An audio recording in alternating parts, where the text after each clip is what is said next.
अन्धस्य ज्ञानाञ्जनशलाकया चक्षुर्नमीलितं येन तस्मै श्रीगुरुवे नमः। हे कृष्णकरुणा सिन्धु दीनबन्धु जगत्पते गोपेश गोपिकान्त राधाकान्त नमस्तुते। तप्तकाञ्चन गौराङ्गी राधे वृन्दावनेश्वरी वृषभानुसुते देवी प्रणमामि हरिप्रिये। वाञ्छाकल्पतरुर्भक्ष कृपासिन्धुभ्य एव च पतितानां पावनेभ्यो वैष्णवेभ्यो नमो नमः।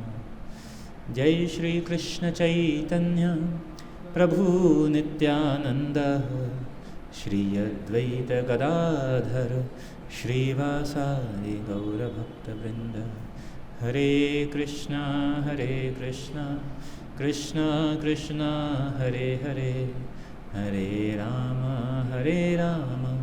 राम राम हरे हरे। हरे कृष्ण। तो हम लोग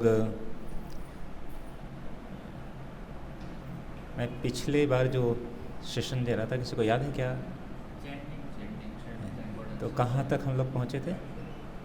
वो जो पॉइंट डिस्कस किया था, हाँ, तो ये कंप्लीट हो गया था। तो हमने पिछली बार हम चर्चा कर रहे थे कि योगा फॉर मॉडर्न एज, कि how it is very important, why we should chant. क्यों? क्योंकि अभी हम स्पेशली जब हम इस्कॉन में आते हैं, हम देखते हैं हर व्यक्ति, कई बार लोग कहते हैं कि आप इस्कॉन वालों को और कुछ मतलब पूछने या जानने का कुछ आता ही नहीं क्या? हर बार बस एक ही प्रश्न पूछते हैं, प्रभु आपने माला किया, करते हैं क्या, माला करते हैं क्या? और माला करते हैं तो कितना माला किया? तो आगे आ सकते हैं, इधर फ्रंट में आइए सब। बाकी के जो आएंगे पीछे आएंगे, फ्रंट में थोड़ा आमने सामने। तो कोई नया व्यक्ति आता है, स्पेशली स्टूडेंट कोई नया आता है, तो कहते हैं ये इसके बारे में हर बार, why every time, why so much stress is giving on, क्यों इस पे इतना? तो हमने पिछली बार चर्चा किया था, तृतीय अध्याय तो विष्णु त्रेतायाम यजदोमुखी द्वापरे परिचर्यायाम कलौ तदहरे कीर्तन। There are so much stress is there because we have so much stress here and there is only one way to remove this stress is the mantra, मनः त्रायते इति मंत्र। संस्कृत में कहते हैं कि जो मन को तार दे वो है मंत्र। तो पिछली बार हमने चर्चा किया कि सतयुग में एक प्रोसेस था, द्वापर युग में एक प्रोसेस था, और त्रेता युग में एक प्रोसेस था, और इसी तरह कलयुग में एक प्रोसेस है। As the time place and circumstance, due to the time place circumstance, many thing is changing. ये हम कहते हैं ये जगत ही क्या है? परिवर्तन का जगत है, बदलता रहता है। अभी आज से 15 साल पहले आप जो कार्य करते थे, हो सकता है वो कार्य कर रहे हों लेकिन उस तरीके से नहीं कर रहे हों, उसमें कुछ बदलाव हो जाता है। यहाँ तक कि आपका स्टडी सिलेबस भी हर साल हर साल नहीं तो 4 साल में 3 साल में कुछ बदलाव, अमेंडमेंट्स, कुछ मॉडिफिकेशन होते रहते हैं। फिजिक्स केमिस्ट्री में चेंज होते हैं, लॉ भी बदलते रहते हैं। एक लॉ आता है, फिर 4 साल के बाद कहता है नहीं वो गलत था, अभी नया लॉ आ गया है। फिर 4 साल के बाद फिर और कोई साइंटिस्ट कहता है कि ये गलत है, अभी नया ये है। तो इवॉल्यूएशन और रेवोल्यूशन और जो भी सब होते रहते हैं। तो ये सारी चीज़ें हैं। तो इसी तरह जो सिद्धांत तो एक ही है, और सिद्धांत क्या है कि जो स्पिरिचुअलिटी है, तो स्पिरिचुअलिटी के लिए जो है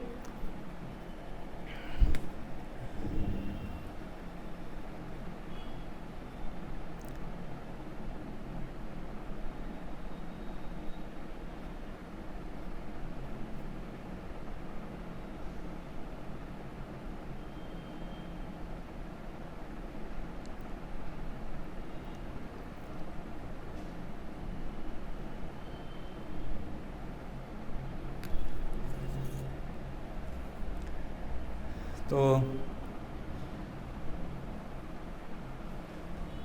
because we are a spiritual being, ये भी हम चर्चा कर चुके हैं, तो हमारी हर एक आवश्यकता है। तो जो आध्यात्मिक आवश्यकता है, या एक्चुअली जब हम पिछली बार चर्चा कर रहे थे कि लोग कहते हैं कि हमारे पास एक आत्मा है, नहीं, हमारे पास आत्मा नहीं है, हम एक आत्मा है और हमारे पास एक शरीर है। We are not body, we are a soul and we have one body. Because एक टेम्पररी है और एक परमानेंट है। तो टेम्पररी और परमानेंट में कोई इम्पॉर्टेंट क्या है? परमानेंट ना। जैसे अगर हमारे और इस हमारे टी शर्ट में इम्पॉर्टेंट क्या है? हम। तो टी शर्ट हम बदलते रहेंगे, अलग अलग कलर के, अलग अलग समय में, अलग अलग साइज़ भी चेंज होता रहेगा, ये सब। तो इसके लिए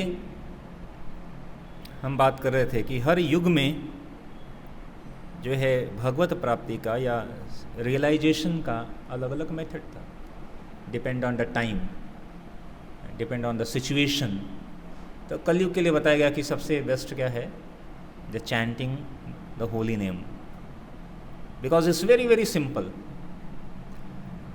अभी हम कॉम्प्लिकेटेड चीज़ें हमारे लिए करना इसलिए भी मुश्किल हैं क्योंकि हमारे पास समय नहीं है। हम लोग कहते हैं समय नहीं है, तो क्या करें?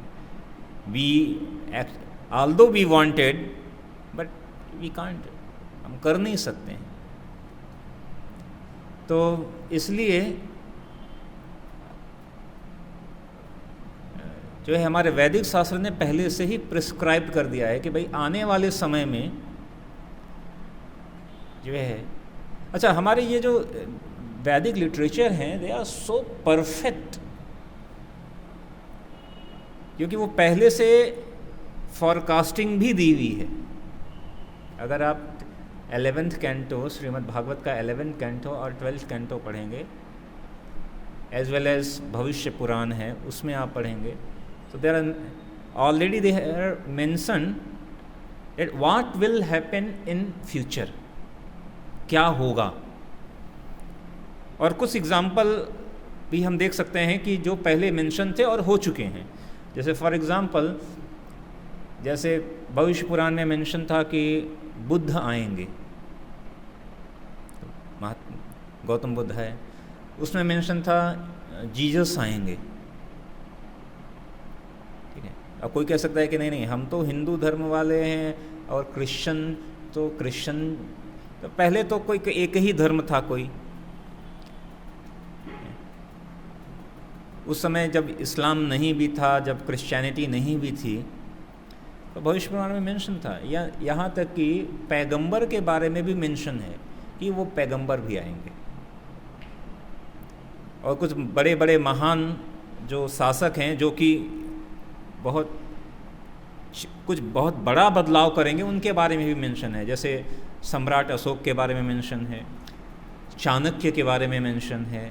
इस तरह अनेक भविष्यवाणियाँ जो दी गई थी और वो सत्य हो चुकी हैं, और कुछ ऐसी भविष्यवाणी है जो अभी सच हो रही हैं, और कुछ ऐसी भविष्यवाणियाँ जो अभी होंगी। तो उसमें एक भविष्यवाणी दिया गया है कि आने वाले समय में कलयुग में लोगों की आयु जो है वो कम होती जाएगी, और वो हम प्रैक्टिकली देख रहे हैं। अगर आप, सिंपल सी बात है, अगर आप अपने दादाजी के दादाजी के दादाजी या केवल 2 पीढ़ी पीछे चले जाओ और वहाँ पर पूछो तो लोगों की आसानी से जो आयु थी वो 90 से 100 के बीच में, या 110 तक, 104, 105 साल भी लोग जीवित रहते थे। 90 ईयर्स, 95 ईयर्स, 97 ये टच करना एक आम बात थी। और आज धीरे धीरे क्या हो गया है, 80, 75, 80 भी क्रॉस कर दिया तो लोग कहते हैं ये बहुत अच्छा कर दिया है इसने, और धीरे धीरे और भी कम होती जाएगी। या और फॉरकास्टिंग थी कि जो है हाइट भी कम होती जाएगी। हाइट और समय के साथ साथ उसमें दिया गया है कि लोगों की आयु और हाइट ये दोनों कम होती जाएगी, और फिर अलग अलग और फॉरकास्टिंग दिया है। बट कहने का मतलब कि ये एक फॉरकास्टिंग समय का महत्वपूर्ण फॉरकास्टिंग है कि आने वाले समय में लोगों की आयु कम होगी, तो इस कम आयु में भी और बहुत कार्य करना है। ठीक है, पढ़ना है, जॉब करना है, शादी करनी है, बच्चे करने हैं, परिवार चलाना है, सब करना है। और एक फॉरकास्टिंग दिया गया है कि कलयुग में अगर कोई व्यक्ति अपना और अपने परिवार का, और परिवार का मतलब संयुक्त परिवार नहीं, न्यूक्लियर फैमिली, मतलब आप अपना, अपनी वाइफ का और अपने एक बच्चे का, अभी 2 बच्चे वाला भी कॉन्सेप्ट चला गया है। अभी हम दो हमारे दो, ये तो पुरानी बात हो गई, अभी हम 2 हमारे एक वाली बात चल रही है। ठीक है, इतने में ही लोग खुश हैं, कहेंगे इससे अधिक अगर हम करेंगे तो हम बच्चों को पढ़ा ही नहीं सकते हैं, हम खुद अपने आप को मेंटेन नहीं कर पाएंगे। आज की रियलिटी ऐसा है। ठीक है, तो कहते हैं कि अपना और अपने परिवार का, मतलब अपनी वाइफ और चिल्ड्रन, यानी 3 लोगों का जो अच्छे से मतलब मेंटेन कर ले फैमिली, कहते हैं he will be considered as a hero. लोग कहेंगे ये तो हीरो है। क्या आपको पता है इतना अच्छे से परिवार चलाता है? और पहले के समय में क्या होता था कि एक व्यक्ति कमाता था और संयुक्त परिवार में उसके 4 भाई, और 4 भाई के 4 फैमिली, और 4 फैमिली के 4 बच्चे, सब चल रहे हैं उसी में। तो सब उस समय खेती होती थी या इस तरह के कार्य होते थे, लोग आसानी से, आवश्यकताएं भी कम थीं। तो पॉइंट ये है कि समय, ऐसे तो समय तो वही है, लेकिन हमने अपनी आवश्यकताएं इतनी बढ़ा दी हैं, और तो उस हिसाब से हमारे पास प्रैक्टिस करने के लिए समय नहीं है आध्यात्म को। तो ये सब पहले से पता था कि ऐसा होने वाला है, तो इसलिए बताया गया कि कलयुग के लिए सबसे आसान तरीका क्या है, कलौ तद हरि कीर्तना।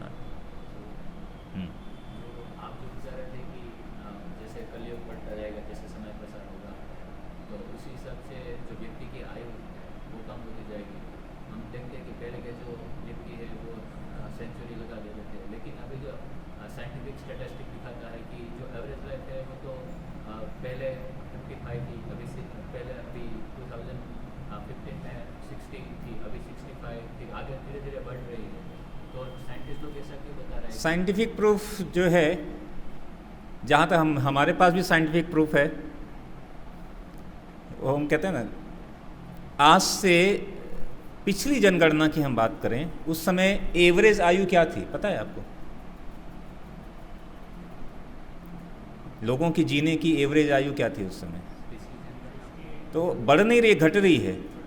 हाँ, कुछ चीज़ें अभी कुछ रिसर्च के आधार पर लोग कर रहे हैं कि हम बढ़ा रहे हैं, और साइंटिस्ट लोग ऐसा अभी रिसर्च कर रहे हैं कि हमारा जो बॉडी में जो सेल्स चेंज होते हैं ना, उसको ही हम निगोशिएट कर देंगे। अभी कुछ दिन पहले ही मैंने भी आर्टिकल पढ़ा, क्या हम आने वाले समय में व्यक्ति अमर हो जाएगा?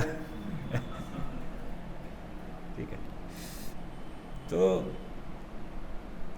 द कॉन्सेप्ट इज लाइक, अगर हम मटेरियल पॉइंट ऑफ व्यू, अब ठीक है, क्वेश्चन थोड़ा फिजिक्स और की तरफ जा रहा है। तो इवन हम देखें कि चलो हम एज अ लिविंग बीइंग, हमारे जो सेल्स हैं उसमें बदलाव बहुत तेज़ी से होते हैं, और इसलिए कहते हैं कि as a per the medical field I think that 7 years the whole cells is change, and due to this we are a slightly different, पूरी एक अलग ही हम शरीर हैं बायोलॉजिकल पॉइंट ऑफ व्यू से। बायोलॉजिकल पॉइंट ऑफ व्यू से हम पूरी तरह एक नया शरीर हैं। क्यों? क्योंकि बदलाव हो रहा है और हर साल में बदल रहा है। उसके जगह पर भी अगर हम बात करें कि चलो this is a metal, this is the metal, हमारे शरीर में बदलाव के कंपेयर में इसमें बदलाव कितने समय में होता है? बहुत समय लगता है। बट स्टिल हम देखते हैं कि यहाँ तक कि अगर इसको एज इट इज़ बस रख दो तो आप देखोगे कि कुछ समय के बाद आप ऐसे इसको पकड़ के तोड़ सकते हो। सच है कि नहीं? ठीक है, इसमें बहुत समय लगेगा, हो सकता है कि इसमें 20 साल लग जाए या 25 साल लग जाए, डिपेंड करता है आपने रखा कहाँ है। रूम के अंदर रखा है, it will take more time. अगर आपने बाहर धूप में रख दिया, सर्दी गर्मी बारिश, उसमें देखें कुछ समय में अपने आप इसमें रस्टिंग लग जाएगी, जंग लग जाएगा, धीरे धीरे यहाँ तक कि लोहा भी इतना कमज़ोर हो जाएगा हाथ से तोड़ सकते।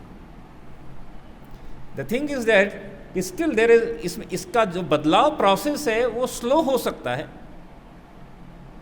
मे बी हो सकता है हमारे सेल में बदलाव, चेंजेस है, कुछ स्लो हो जाए। But the thing is that still this is changeable तो है। इसलिए कहते हैं कि समय वो चीज़ है जो हर चीज़ को बदल देता है, काल। और अभी तक आने वाले समय में, ठीक है, क्लेम तो बहुत लोगों ने किया इससे पहले भी, ये हम बदल देंगे। और अगर हम इससे ऊपर डायमेंशन की बात करें, ऑलरेडी शास्त्र में मेंशन है कि अगर आप यहाँ से एक थोड़ा सा और ऊपर डायमेंशन में जाएंगे तो वहाँ का समय बहुत बड़ा है, जैसे स्वर्ग लोक का समय बहुत बड़ा है। एंड दैट्स वाई लोग कहते हैं कि देवता अमर हैं, लेकिन देवता भी अमर नहीं है। अमर इन द सेंस इसलिए कहा जाता है कि उनकी आयु इतनी बड़ी है कि हमारे लिए we consider him that immortal, but still there are death, वहाँ पे भी डेथ है। और उसके कंपेयर में अगर हम ऊपर बात करें, सत्य लोग, जन लोग, तप लोग, तो एक ऋषि थे, का नाम रोम, ऐसा कुछ नाम था, तो उन्होंने एक श्लोक लिखा और उस श्लोक में कहा, उन्होंने घर नहीं बनाया था।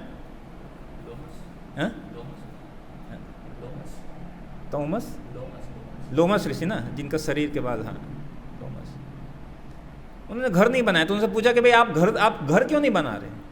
उन्होंने कहा कि देखो इतना टेम्पोररी है और इतना कम समय है, मैं घर क्या बनाऊं।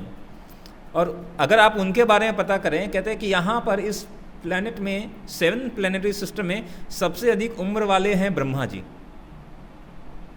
सबसे, मतलब चारों युग जो है वो पूरा प्रलय, ये सब वो सब, ऐसा सब कुछ ऐसा हो जाता है, कई बार हो जाता है, 7 बार। वो कल पूरा एक कैलकुलेशन है, अभी डीप कैलकुलेशन में नहीं जाएंगे, मतलब कई बार सब हो जाता है, तब जाके ब्रह्मा जी का 12 घंटा होता है। तो लोमस ऋषि के बारे में कहा जाता है कि ऐसे जब एक ब्रह्मा मरते थे तो उनके शरीर का ये एक बाल टूटकर गिरता था, और उनको वरदान था कि जब आपके शरीर के सारे बाल गिर जाएंगे तब जाके आपकी मृत्यु होगी। We can't imagine actually, and he is saying there are so temporary, इतना कम समय है तो घर क्यों बनाए, ये क्यों बनाए। So the point is, it's not like कि हम बॉडी को कितने देर तक सस्टेन कर पाएंगे या नहीं कर पाएंगे, ठीक है। थोड़ा अधिक देर तक कर लिए या कुछ कम देर तक कर लिए, but the thing is, actual thing is that we are not body, and because we are not body and we are soul, पूरा जो साइंस का जो रिसर्च है वो सोल के कॉन्सेप्ट पर नहीं हो रहा है ना, वो केवल बॉडी कॉन्सेप्ट पर कर रहे हैं ना। उनको तो sometime even they know actually, but they पश्यति तम पश्यति वाली बात है, जानकर भी अनजान वाली बात करते हैं। तो इसलिए केवल वो एक ही चीज़ पर कर रहे हैं, लेकिन हम दोनों डायमेंशन की बात कर रहे हैं कि हम बॉडी और सोल दोनों डायमेंशन की बात कर रहे हैं। इसलिए हमें एक्चुअली पता है कि we are a soul and actually है बॉडी ठीक है, बॉडी को मेंटेन करने के लिए already they are so many process already exist in our shastra, in Ayurveda and some yoga pranayama paddhati, there are so like strong things mentioned so that you can maintain your body very long. ठीक है, और हम जो च्यवनप्राश खाते हैं ना, च्यवनप्राश च्यवन ऋषि ने बनाया च्यवनप्राश। अब वो च्यवनप्राश आज जैसा नहीं था, डाबर का है सब ऐसा नहीं था, there are something different elements was there.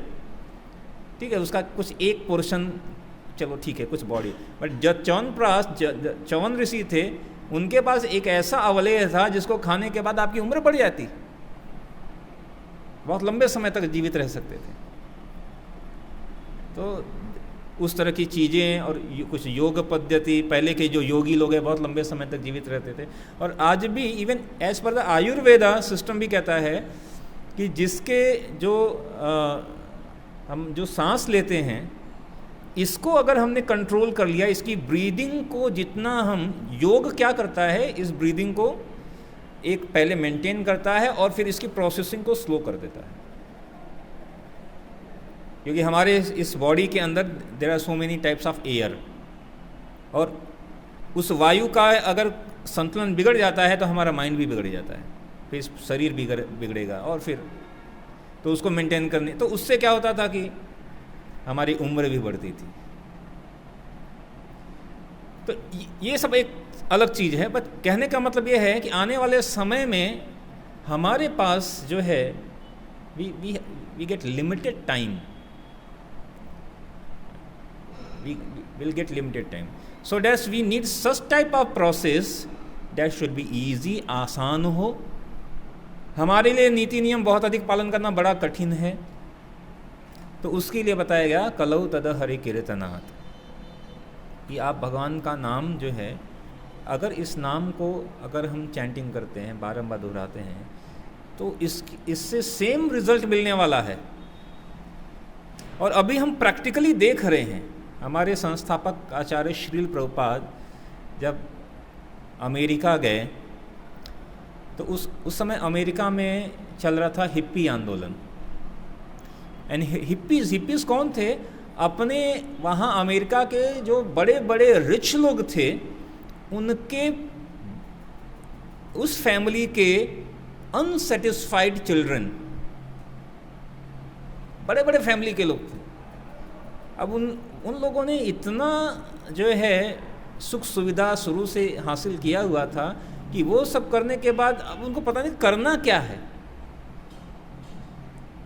जैसे जिसके पास कुछ सुविधाएं नहीं है तो वो सोचेगा कि मेरे पास ये आ जाए, ये हो जाए तो मज़ा आ जाएगा, उनके पास ऑलरेडी है, अब वो सोचेगा ये तो पहले से मिल रहा है, अभी क्या, अब आनंद के लिए क्या करें।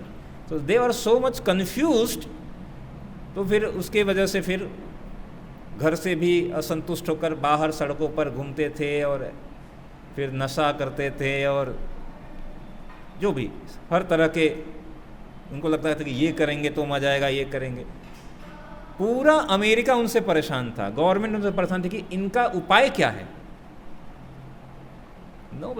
nobody knows what to do। इतने ढेर सारे कैंप थे, रिहैबिलिटेशन कैंप और अलग अलग तरह के कैंप, लेकिन कुछ सुविधा नहीं थी। एंड प्रभुपाद वेंट देयर, कुछ नहीं था उनके पास, he just started chanting, and slowly and gradually 1 person, 2 person came, and slowly and gradually। एक बार एक व्यक्ति था, उसने कुछ वो ड्रग डीलिंग करता था, तो ड्रग डीलिंग, फिर जब वो बाद में कृष्णा कॉन्शियस में आया तो उसको पता चला कि नहीं ये ठीक नहीं है, 4 नियम में है कोई नशा नहीं करना, तो उसने छोड़ दिया, ड्रग डीलिंग छोड़ दिया और ज्वाइन हो गया, प्रोग्राम में आना शुरू हुआ। और तो प्रभुपाद एक दिन बता रहे थे कि हमें जो भी चीज़ है अपने गुरु को सब कुछ बता देना चाहिए, जो गलत सही ऐसा है। तो वो प्रभुपाद के पास आया और प्रभुपाद से कहा कि प्रभुपाद मुझे कुछ कन्फेस करना है। प्रभुपाद ने कहा ओके करो। मैंने कहा Prabhupada I was drug dealer. Prabhupada ने कहा ओह, प्रभुपाद ने कहा I was also drug dealer. Prabhupada का जो है मेडिसिन का कारखाना था, तो वो ड्रग और इस ड्रग में अंतर। प्रभुपाद ने कहा नो प्रभुपाद, तो उसने सारी चीज़ बताया कि ऐसा ऐसा है। प्रभुपाद ने कहा don't worry, just go and surrender, जाकर सरेंडर करो, पुलिस को बता दो। तो वह पुलिस को जाके बताया कि एक्चुअली मैं ड्रग डीलर था। पुलिस भी हैरान कह रहे आज तक कभी ऐसा कोई केस नहीं आया जो खुद से आके कहे कि मैं ड्रग डीलर था, मुझे अरेस्ट कर दो। उनको अरेस्ट कर लिया, अरेस्ट करके उनको ले गए, कोर्ट में ले गए। और जब कोर्ट में ले गए तो अलग ही वेशभूषा पहन के गए थे, कुछ हेड से और ये। तो जो जज है, जज को भी सब बता दिया कि मैंने ऐसे। तो जज ने कहा कि अभी आपने ये क्या पहना हुआ है? तो उन्होंने बताया कि मैंने हरे कृष्णा ज्वाइन कर लिया है। उसने कहा अच्छा, ये क्या करते हो वहाँ पे? उन्होंने बताया कि हम सुबह जो है 3:30 बजे जग जाते हैं, वो भी अमेरिका में 3:30 बजे। फिर क्या करते हो? कहते 3:30 बजे जगते हैं और जगने के बाद ठंडे पानी से नहा लेते हैं। और सारा जो कोर्ट था वो कहते उसके बाद क्या करते हैं, उसके बाद हम जो है 4:30 बजे वहाँ पे आरती होती है, उस आरती में हिस्सा लेना होता है। फिर उसके बाद आरती ख़त्म होती है, आरती ख़त्म होने का बाद पूरा 2 घंटे बैठकर जप करना होता है। फिर उसके बाद फिर हम जो है बाहर बुक डिस्ट्रीब्यूशन के लिए जाते हैं और फिर वहाँ से आते हैं। और पूरा दिनचर्या बता दिया। और जो जज ने कहा ओ माय गॉड, उन्होंने कहा अरे छोड़ दो इसको, कहने कि इसको तो पहले से ही इतनी पनिशमेंट मिली हुई है, इसको जेल में बंद करके क्या करेंगे? कहते जेल में इसको बंद कर दिया तो ये तो सुविधाजनक है। जेल के अंदर अधिक सुविधा है भाई, आराम से उठो, बहुत 3 बजे नहीं उठना है, ठंडे पानी से नहाने का फोर्स नहीं है, नहीं नहाना है तो मत नहाओ। और यहाँ तो डेली फोर्स है कि भाई उठना पड़ेगा, ठंडे पानी से नहाना पड़ेगा। जज ने कहा अरे छोड़ दो इसको, already he is like doing severe punishment, इसको पहले से मिल गया है, अब इसको और पनिशमेंट, हम तो क्या पनिशमेंट देंगे, छोड़ दिया जज ने। और फिर तुरंत आया प्रभुपाद के पास। प्रभुपाद ने कहा व्हाट हैपेंड? मैंने कहा जज ने छोड़ दिया। प्रभुपाद ने कहा oh see I have told you, the point is that कि प्रभुपाद वहां पे गए और उन्होंने सिर्फ भगवान के नाम के द्वारा लोगों को परिवर्तित कर दिया। और ऐसे लोगों को परिवर्तित कर दिया जिनको राम और कृष्ण के, राम का र और कृष्ण का क नहीं पता था। हमें तो पता है कि भाई राम है कौन है, कृष्ण कौन है, चलो पता है। जिनको राम का र और कृष्ण का क नहीं पता था वो बदल गए। क्यों बदल गए?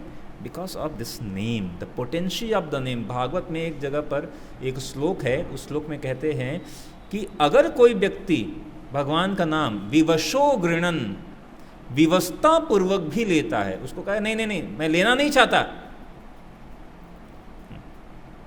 लेना नहीं चाहता। जैसे एक बार एक व्यक्ति था, वो मंत्र जप कर रहा था, तो दूसरा व्यक्ति कहता को बोला कि आप भी जप करो।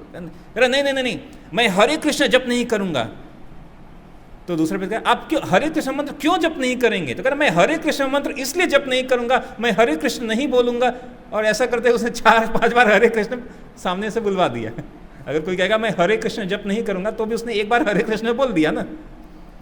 भागवत सेज कि even if anybody is is speaking the Lord name forcefully, विवशो गृणन, तो भी कह रहे हैं कि उससे फल क्या है कि वो व्यक्ति महान से महान, यद् भेति स्वयं भयम, महान से महान भय से उसकी रक्षा होती है। और इसका प्रमाण है अजामिल का।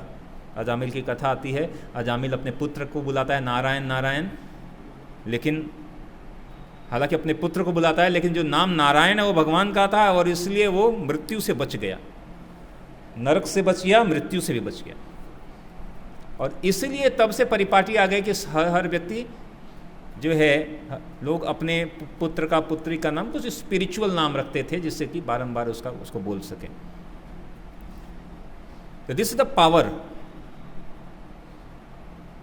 कि जब हम नाम, भगवान का नाम बोलते हैं, तो this is not the normal word, this is the spiritual sound vibration. और इसीलिए मैंने शायद पहले भी एक बार ये बताया था कि लोग अगर पूछते हैं कि जब आप लोग जैसे मंदिर में आते हैं, तो मंदिर में आते ही कैसा फील क्या होता है आपको, कुछ बदलाव, कुछ अंदर कुछ फीलिंग में कुछ चेंज होता है। जैसे आप मार्केट में गए, वहाँ पे कुछ बदलाव होता है, फिर आप मॉल में गए, वहाँ कुछ बदलाव होता है, पब डिस्को गए, वहाँ कुछ, और फिर मंदिर में आए, तो हर जगह अंदर कुछ तो बदलाव महसूस होता है। कौन बताएगा क्या बदलाव, यहाँ पर आने पर क्या बदलाव महसूस होता है, या क्या लगता है? कुछ तो फीलिंग्स, एक्सप्रेस योर फीलिंग्स। हाँ,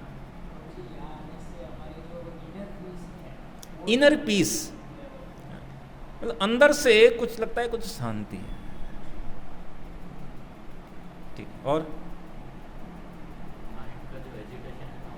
हाँ, एजिटेशन कई बार होता है, माइंड ये वो ऐसा, लोग कहते हैं चलो फिर मंदिर आते हैं थोड़ा। मैं कई बार देखता हूँ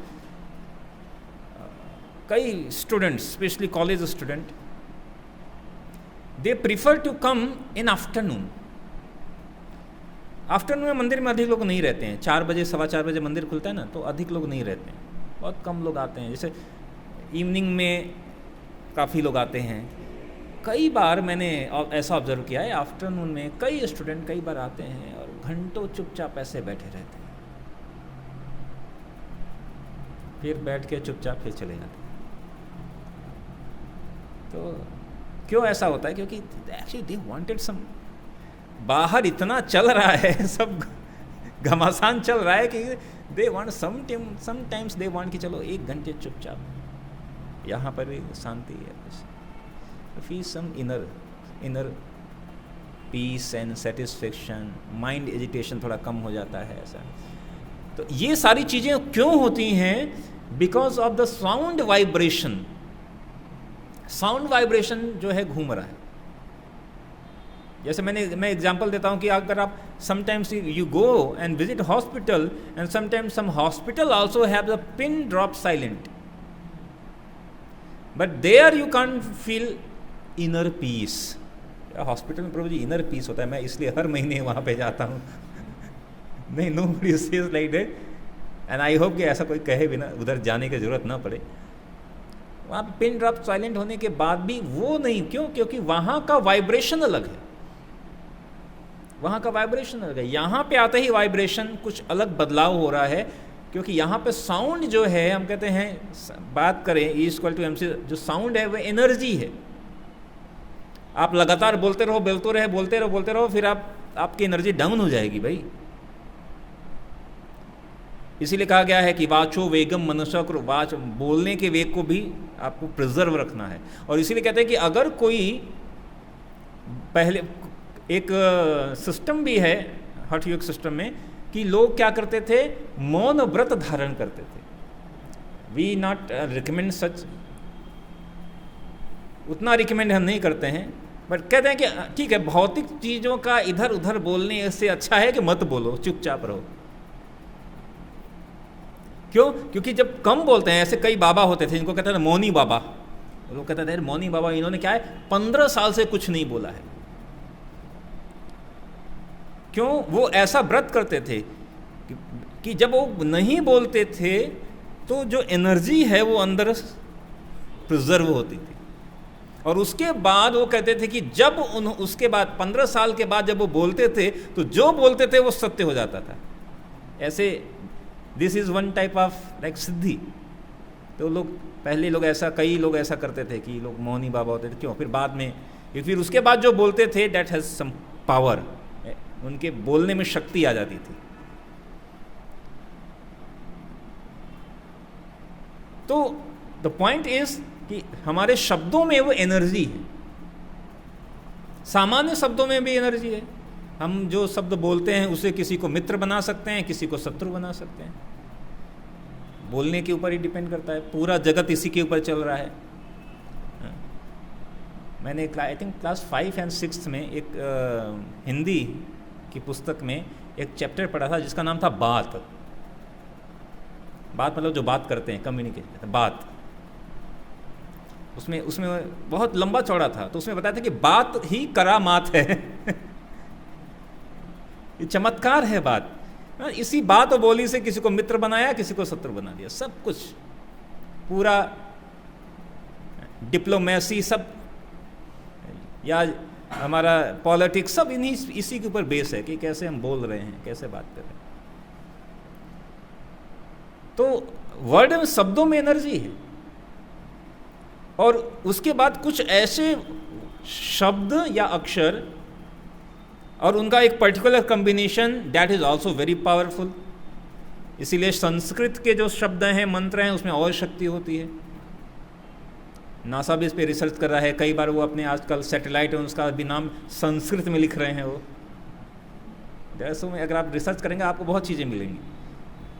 ये particular revision of particular Mantra, recitation of the particular Mantra, totally slightly आप कोई भी मंत्र बोल कर देखिए, तुरंत वातावरण को within a second and minutes वो वातावरण को बदल देगा, तुरंत बदल देगा। इतनी पावरफुल है तुरंत।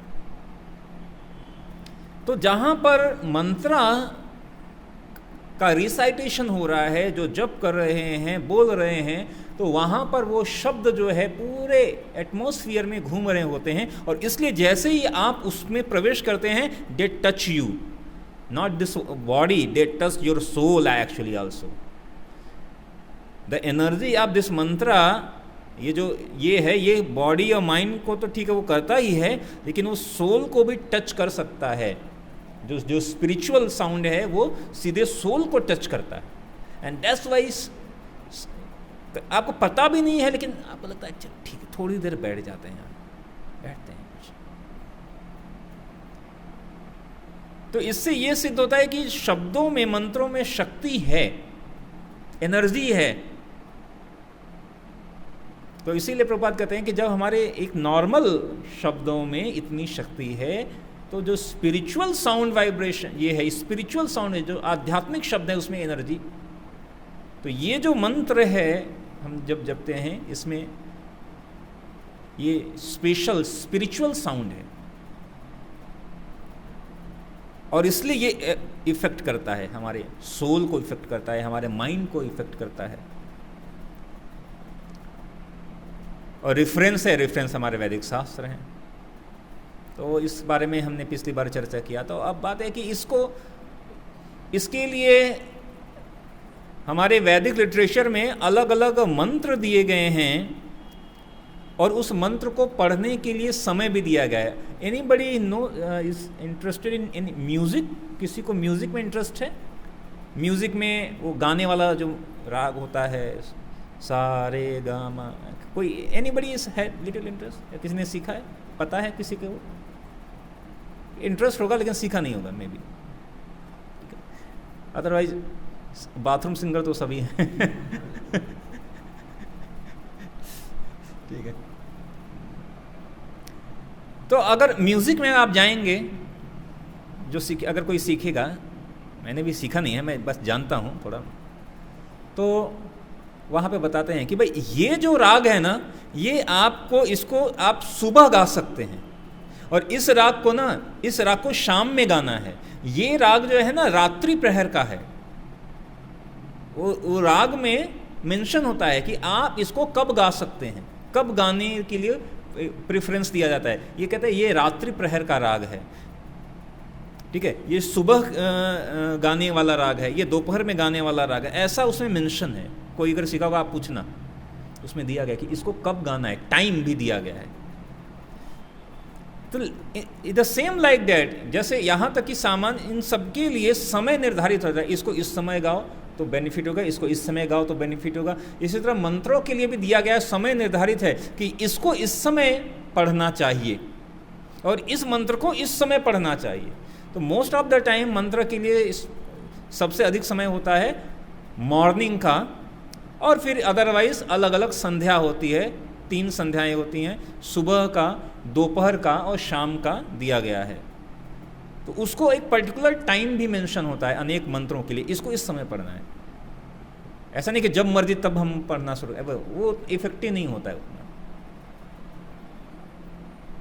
लेकिन जो नाम कीर्तन है, जो हम नाम जप करते हैं, कहते हैं इसके लिए हमारे वैदिक शास्त्र बताते हैं कि कोई समय नहीं है, इसके लिए आप कोई समय निर्धारित नहीं है, जब मर्जी तब गाओ, जब मर्जी तब, सुबह हो, दोपहर हो, शाम। हाँ, definitely morning time is the best time, morning time is the best time, क्योंकि उस समय सबसे कम डिस्टर्बेंस होता है, और हम सुबह, रात को सोने के बाद सुबह उठते हैं तो एनर्जी रहती है, डिस्टर्बेंस कम होता है। उस समय कोई सुबह सुबह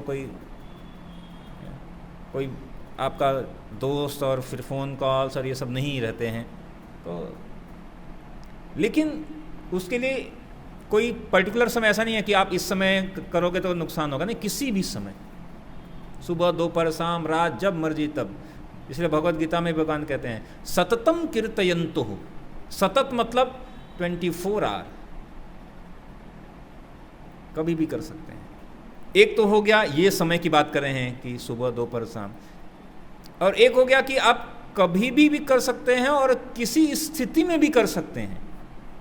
आप सबको पता होगा कि कुछ ऐसी अवस्था होती है जिस समय हमारी बॉडी जो है कंटेमिनेट हो जाती है, और उस समय जैसे हम स्नान नहीं किए हैं तो भी एक तरह से बॉडी कंटेमिनेटेड है। अगर हम सोए हैं, स्नान नहीं किए हैं, या तो बॉडी कंटेमिनेटेड अवस्था में होती है। या कहते हैं सबसे बड़ा कंटेमिनेशन कब होता है, कहते हैं जब घर में किसी की डेथ हो जाती है,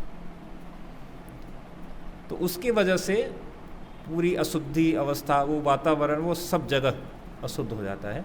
और इसीलिए आप सब ने सुना ही होगा, कहते हैं कि उस समय पूजा पाठ नहीं, बंद हो जाता है, नहीं करते हैं, पूजा पाठ नहीं करते हैं। और यहाँ तक कि उस समय जब आते हैं तो लोग एक दूसरे के पैर भी नहीं छूते हैं, पैर छूना ये सब, हाँ, दूर से पैर छूते उतना, वो सब बंद कर देते हैं, ये सब काम बंद हो जाता है। कहते हैं कि अभी 12 दिन 13 दिन के बाद, उसके बाद फिर पूजा पाठ शुरू होगा, जब ये सारा प्रोसेस कंप्लीट हो जाएगा, जो संस्कार होता है वो सब खत्म हो जाएगा, 13वीं हो जाएगी, तब शुरू करते हैं। लेकिन सबसे कंटेमिनेटेड एरिया स्थिति है डेथ की। लेकिन जब डेथ भी होता है, जिस दिन डेथ हो गया उस समय भी लोग क्या कहते हैं, राम नाम सत्य, मतलब उस स्थिति में भी राम नाम लोग बोलते हैं।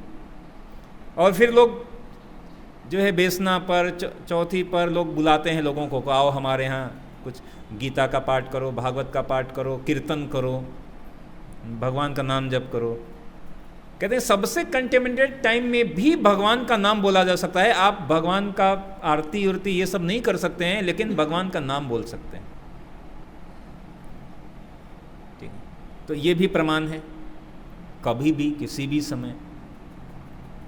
इसीलिए एक बार मतलब मैं गुजरात से बाहर गया था, तो वहाँ पे किसी व्यक्ति ने पूछा, उन्होंने कहा आपके गुजरात में ना गरबा, कहता है कि बर्थडे हो तो गरबा, शादी है तो गरबा, पार्टी है तो गरबा, कुछ है तो गरबा, नहीं है तो भी गरबा। कहते मतलब हर टाइम कोई भी उत्सव हो जाए, मतलब गरबा करेंगे। मैंने कहा वो उसका रीजन है। मैंने कहा देखो, गरबा एक समय में नहीं करते हैं, जब घर में किसी की डेथ हो जाती है तब गरबा नहीं करते हैं। लेकिन हम हरे कृष्ण वाले चाहे मरने पे भी हरे कृष्ण बोलते हैं, करते हैं, शादी में भी करते हैं, बर्थडे में भी करते हैं, हर कुछ है तो भी करते हैं, नहीं है तो भी करते हैं। हम कहते हैं हम उनसे एक लेवल ऊपर वाले हैं। मेरे गुजरात वाले तो ऑलरेडी ऊपर वाले नंबर 1 पे हैं, उसमें कोई डाउट नहीं है। लेकिन हरे कृष्ण वाले मतलब एक टाइम है जब गरबा नहीं करते, डेथ हो जाती है तो नहीं करते हैं भाई। लेकिन हम तो डेथ टाइम में भी हरे कृष्ण बोलते हैं, कीर्तन करते हैं, लोग बुलाते हैं, स्पेशली बुलाते हैं, आओ हमारे यहाँ कीर्तन करो। तो ऐसी ये बात कह रहे थे।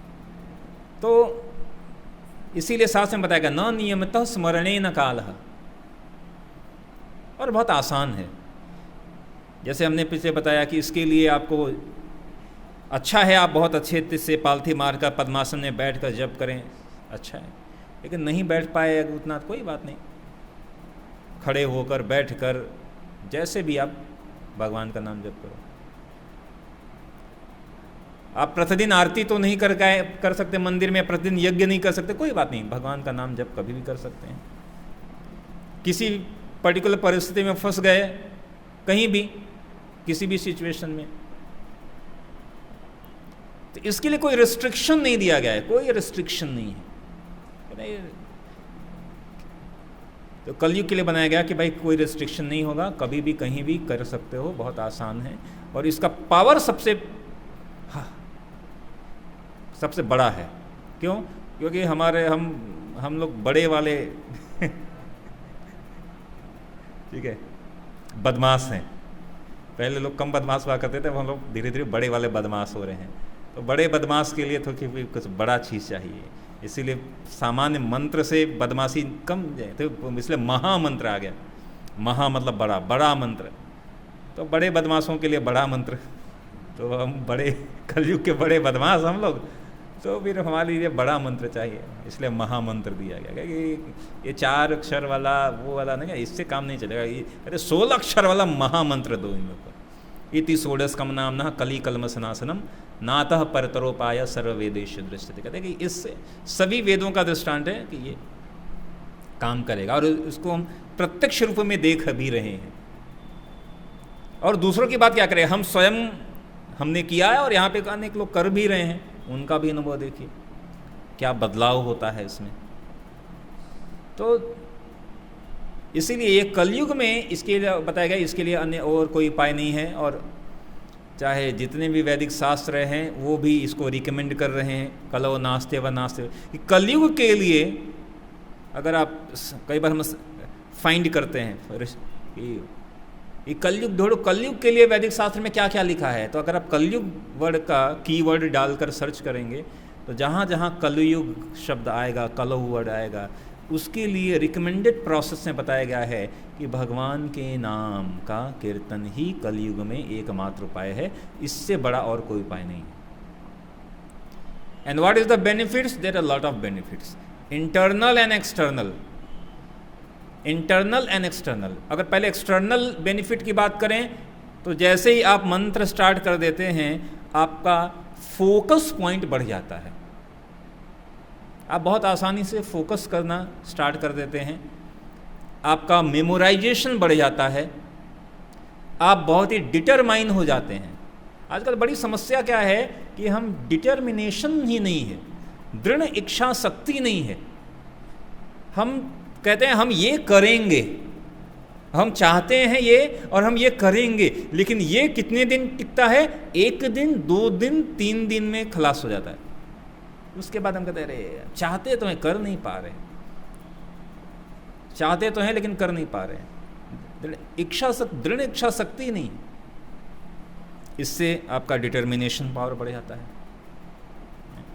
व्यवसायात्मिका ही बुद्धि एके ही कुरुनंदा। भगवान करें कि जब तक हमारी बुद्धि व्यवसायात्मिका यानी एक केंद्रित नहीं होगी, बहुशाखा ही अनंताश, अगर बहुत अलग अलग शाखों में विभक्त है, ये भी कर ले, वो भी कर ले, ये भी कर ले। इसलिए कई बार कहते हैं कई लोगों के पास समस्या क्या है कि उनके पास ऑप्शन ही नहीं है, लेकिन मैक्सिमम लोगों के पास समस्या ये है कि उनके पास ऑप्शन अधिक हैं, and they are not able to determine कि कौन सा ऑप्शन पे हम काम करें। और सबसे अधिक समस्या मैक्सिमम टाइम पे है क्या करें कि ना करें, ये वाला, ये करें कि वो करें। ये करें या वो करें, हर जगह फैसला शुरू हो जाता है। अरे मैथ लें या बायो लें या आर्ट्स लें या कॉमर्स लें, यहाँ से शुरू होता है। उससे पहले शुरू हो जाता है ये खाएं कि ये खाएं, इसको पसंद करें या उसको पसंद करें, दोनों पसंद है। हर जगह ये चॉइस, और जहाँ पे चॉइस नहीं एक ही है तो वो फिर भी आसान होता है। मैं जब ऑप्शन अधिक हो जाता है तो फिर कहता व्यवसायत्मका विद्धि एक ही कुरु न, भगवान करें लेकिन आपको एक फोकस करना पड़े। तो वो फोकस है नहीं लोगों के पास, डिटर्मिनेशन है नहीं, दृढ़ इच्छा शक्ति है नहीं। तो जैसे ही आप ये चैंटिंग स्टार्ट करते हैं, ठीक है, तो आपकी फोकस, इच्छा शक्ति, मेमोराइजेशन स्किल आपका धीरे धीरे इम्प्रूव होना शुरू होता है। ये अभी मैं केवल माइंड लेवल की बात बता रहा हूँ कि माइंड लेवल पर, फिर बॉडी लेवल पर भी जैसे ही माइंड में बदलाव, पहले शुरुआत सबसे पहले माइंड की होगी, फिर माइंड से चेंज फिर बॉडी में भी इंप्रूवमेंट दिखेगा आपको। और फिर इन सब के बाद ये पहले एक्सटर्नल कुछ चीज़ें दिखेंगी और फिर बाद में आपको इंटरनली दिखेगा। Now you are clear, okay this what is what, क्या क्या है, सत्य क्या है, आपको क्लियर समझ में आना शुरू हो जाएगा।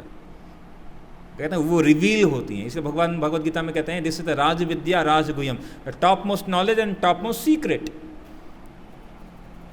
तो all the 700 shloka is there with the translation and with the explanation, and Lord is saying this is the topmost secret. And thousands persons daily they are giving lecture and a commentary on the Bhagavad Gita, and Lord is saying this is the secret.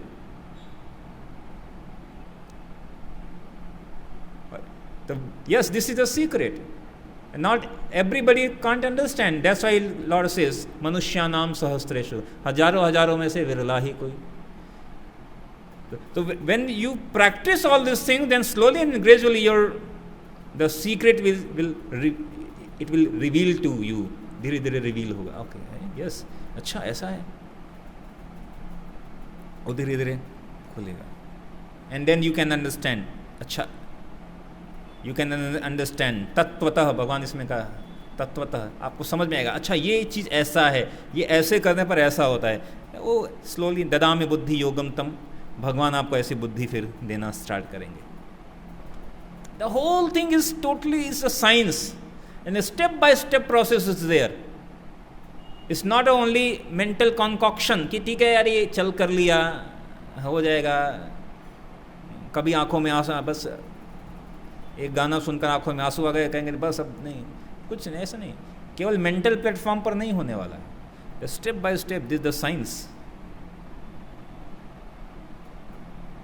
And it's not easy, it's the difficult also and easy also. जिसका complicated heart है उसके लिए complicated, और जिसका सरल हृदय है, इसलिए गीता में कहा, भागवत में कहा गया है कि ये जिसका सरल हृदय है उसके लिए ये सरल है, और जिसका हृदय कॉम्प्लिकेटेड है उसके लिए ये कॉम्प्लिकेटेड है। Depend on you, how you are seeing, how you are perceiving the things, उनके लिए कॉम्प्लिकेटेड है चीज़ें। तो ये सरल भी है, but this is the easy, but this is not the cheap, सस्ती तो नहीं है। और इसीलिए इसको करना सभी के बस की बात नहीं है। जब जिस व्यक्ति के पाप, गीता में भगवान ने कहा अंतगतम पापम, जिसका पाप कम होगा, only they will come here. It's not a coincidence कि you are sitting here. many youths they are just roaming in the market or roaming in different places and doing party and all these things, and this is a Saturday evening and you are sitting even not on a chair, नीचे बैठ के, now you are listening to me and tolerating me. It's a coincidence? No, it's not a coincidence.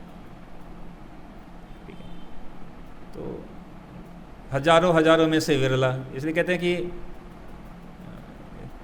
Krishna has chosen you some or other. अब हाँ, ये depend आपके ऊपर है कि आप चॉइस बने रहना चाहते हैं और फिर जाना भी चाहते हैं। ठीक है, एक बार अवसर देते हैं, इसे कहते हैं कि अपॉर्चुनिटी कम्स टू एवरीबॉडी। अवसर हर व्यक्ति के पास एक बार आता ही है। वाइज पर्सन क्या है कि उस अपॉर्चुनिटी को वो यूटिलाइज कर लेता है, और जो बेवकूफ़ व्यक्ति है उस अपॉर्चुनिटी को लूज कर देता है, वो चला जाता है, अवसर चला जाता है। हाँ, आपने बोला कि लाइफ के एंड के टाइम पे जिसके पाप कम होंगे वही भगवान के पास आएगा, ठीक है। तो ये आधे लोग क्या करेंगे, तो अभी उम्र कम है तो क्या सब मौज मस्ती कर लेंगे, सब पाप कर लेंगे, बाद में मतलब बूढ़े हो जाएंगे तब भगवान की प्रार्थना करना शुरू कर देंगे, बाद में उनके पाप तो कम हो जाएंगे ना। सही बात कर रहे हैं। तो क्या करते हैं कि जब एग्जामिनेशन आएगा तो हम पहले पूरे साल मौज मस्ती कर लेते हैं, और साल के लास्ट में हम ऐसे बुक खोलेंगे और ऐसे करेंगे, बस हो गया, चलो लिख के आते हैं, पास हो जाओगे? नहीं होगे। हाँ, if you have a like memory power like chitti, then you can do 22 terabyte and this and that.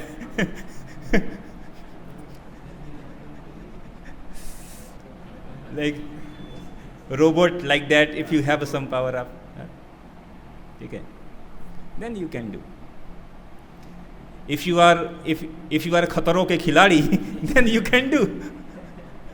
And the most of the people are not. And और सबने एक ट्राई तो किया है एक दो बार, और उसका रिजल्ट भी तो संभव ही नहीं है। मतलब भौतिक, मतलब मटेरियल प्रोस्पेक्ट पर संभव नहीं है। If you want to just crash IAS, आपको सिविल का एग्जाम देना है भाई, आपको आप सोचोगे कि हम पूरा साल मौज करें, जिस दिन होगा उसके एक वन नाइट फाइट करके निकल जाएंगे, नहीं होगा। Sometimes in 1,000, not 1,000, in the lakhs and lakhs people, there is a one person that's called lucky. ठीक है, वो लकी ड्रॉ निकलता है ना। कई बार पहले मैं, जब हम छोटे थे तो टेलीविजन देखते थे कि वो लकी ड्रॉ आ रहा है, उसमें और कई बार चिट्ठियाँ लिखी लेकिन आज तक कभी निकला नहीं। फिर हम सोचते थे कि ये कौन से लकी लोग हैं जिनका निकलता है 1-1 करोड़ का इनाम, हमारा कभी निकलता नहीं है। I have tried many times, निकल जाएगा निकल जाएगा निकल जाएगा ऐसा। एक बार बहुत मुश्किल से एक एग्जाम किया तो उसमें एक बार निकला, और मिला क्या, एक वॉल वॉच। यार ये भी क्या, मतलब निकला भी तो क्या निकला, 100-200 रुपए का वॉल वॉच। तो हो सकते हैं, लेकिन आप अगर करोड़ों में से एक विरला कोई लकी, जिसे हम कहते हैं कि हो गया, चलो संभाल हो गया, वो भी वो लक में क्या हुआ कि आपके मल्टीपल चॉइस में आपने आँख बंद कर अक्कड़ बक्कड़ बम्बे बोल कर दिया और तुक्के से लग गया। लेकिन होता नहीं, रियल लाइफ में ऐसा होता नहीं है। तो इन सारे एग्जामिनेशन से टफ एग्जामिनेशन है ये, बिकॉज कहते हैं कि when you are about to die, then आप जैसे अगर हम यहाँ पर हैं और 4 मच्छर हमारे यहाँ पे बैठकर काटने लगे, आपको कैसा लगेगा? और एक बार काट के चले जाते हैं पूरा, फिर कितनी जलन होने लगती है। और अगर एक बिच्छू आके यहाँ पे डंक काट दे तो, स्कॉर्पियन, आपकी हालत खराब हो जाएगी। कहते हैं when you are about to die 32,000 scorpion simultaneously जो वो डंक मारते हैं, उतना पेन होता है व्यक्ति को। और उस समय आप देखिए, एक सिंपल सी बात है, आप जा रहे हैं और आपको ठोकर लग गई, गिर गए, तो लोग जब गिरते हैं तो उस समय लोग क्या बोलते हैं? अलग अलग बोलते हैं। कोई कहता है अरे मैया, ओ मॉम, जो भी अलग अलग लैंग्वेज में। गुजराती में क्या बोलेंगे? ओ मम्मी, पप्पा, अरे बाप रे बाप। This is the common word, agree? Why? Because you are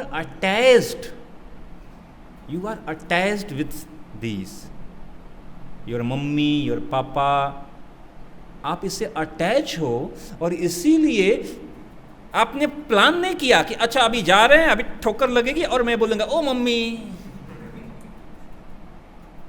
automatic, this is the spontaneous, automatic, आप गिरोगे ओ मम्मी, अपने आप आवाज निकलती है। You not plan, because you are attached. Why you are attached? Because you are daily life में हम वो कर रहे हैं, मम्मी पापा ये कर रहे हैं। Because you love your mummy so much, you love your papa so much, because they are so deep attachment, and that's why when you feel some danger, automatically that name will come out. और भगवान ने कहा अंते नारायण, जब अंत समय में अगर मेरा नाम लोगे तो, लेकिन समस्या यही है कि उस समय प्रैक्टिस अगर आपने पूरी लाइफ नहीं की है तो आएगा ही नहीं, you are not able.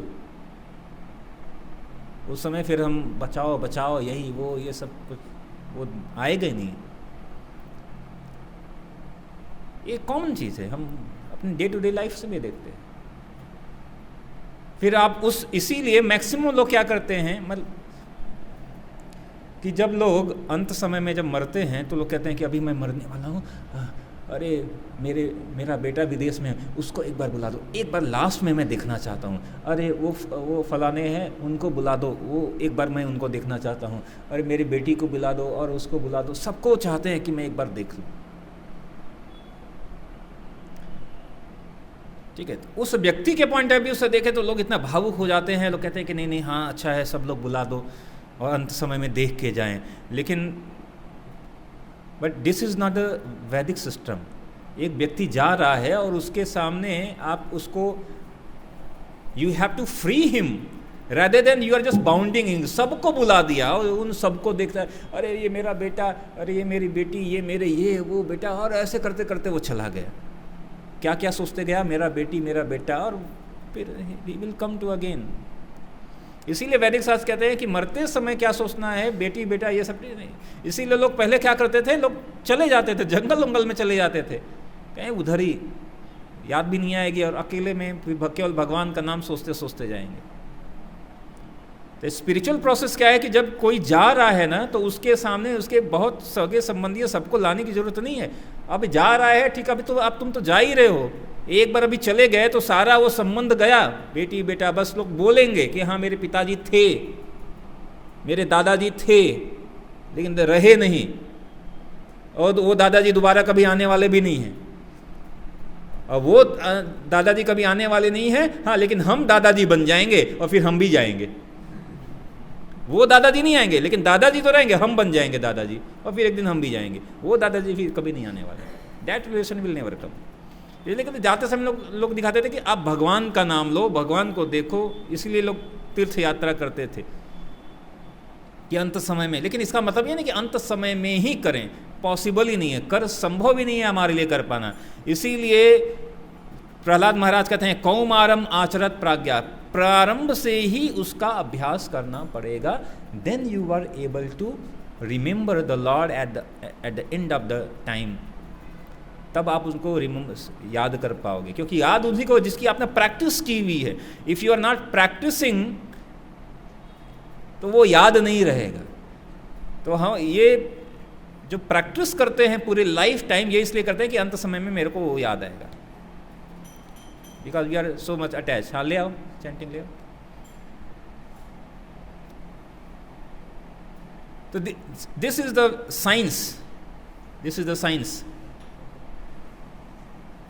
and that's why we should chant regular and feel उसको आप वो एक चार्ट बनाओ, उसको डेली अभ्यास करो, फिर देखो कि क्या बदलाव हो रहे हैं आपके लाइफ में, क्या बदलाव हो रहे हैं। फिर एक दूसरे से भी पूछो कि आपने क्या महसूस किया, मैंने क्या महसूस किया।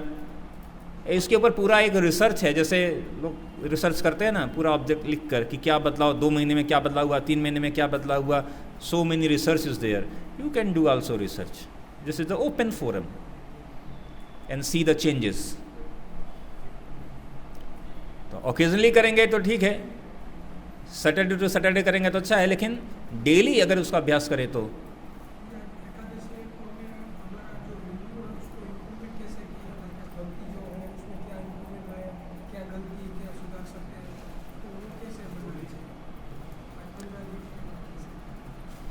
टाइम है क्या? टाइम तो नहीं है।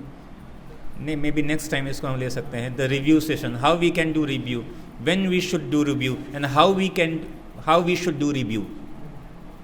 कैसे करना है वो हम मे बी नेक्स्ट टाइम पर इस क्वेश्चन में ले सकते हैं कि कैसे रिव्यू करें, क्योंकि आज टाइम हो गया, अधिक हो गया।